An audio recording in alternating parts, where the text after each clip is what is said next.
Welcome to this journey of self-discovery, inspired by the timeless wisdom of Hindu philosophy. Today we explore the concept of knowing the self, a profound quest that transcends time, space, and identity. In the Vedic tradition, the essence of self-knowledge is captured in the phrase, Tat Tvam Asi.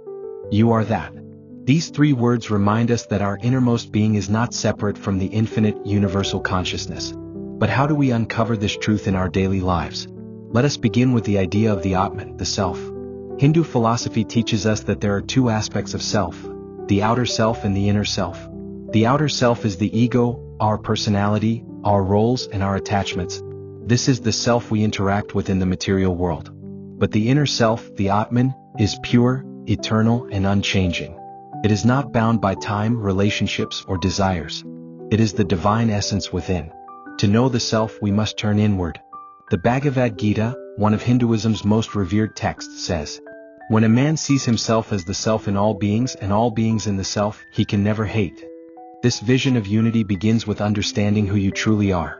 The journey to self-awareness requires three key practices. 1. Self-inquiry. The great sage Adi Shankaracharya emphasized the question, "Who am I?" This inquiry is not about your name, job, or relationships. Ask yourself, beyond these identities, who am I really? Sit with this question in silence and observe the thoughts that arise. 2. Detachment. In Hindu philosophy, this is called Vairagya. It does not mean rejecting the world but cultivating a mindset that is not enslaved by material desires. As the Upanishads teach, you are what you seek. True happiness is not found in external objects but in the peace of the inner self. 3. Meditation. The practice of meditation helps quiet the mind and dissolve the illusion of separation. The mantra Aham Brahmasmi, I am Brahman, can be used in meditation to remind yourself of your divine nature. Hindu philosophy teaches that the self is a drop in the ocean of universal consciousness, yet it is also the ocean itself. To know yourself is to know the divine. Imagine a wave rising and falling in the sea.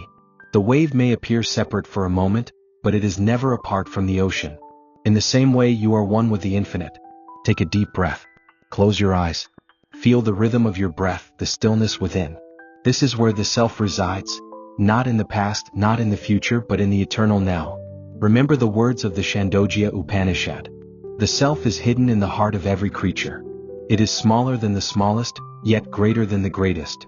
Thank you for joining this journey of self-exploration. May you walk forward with greater awareness, compassion, and inner peace.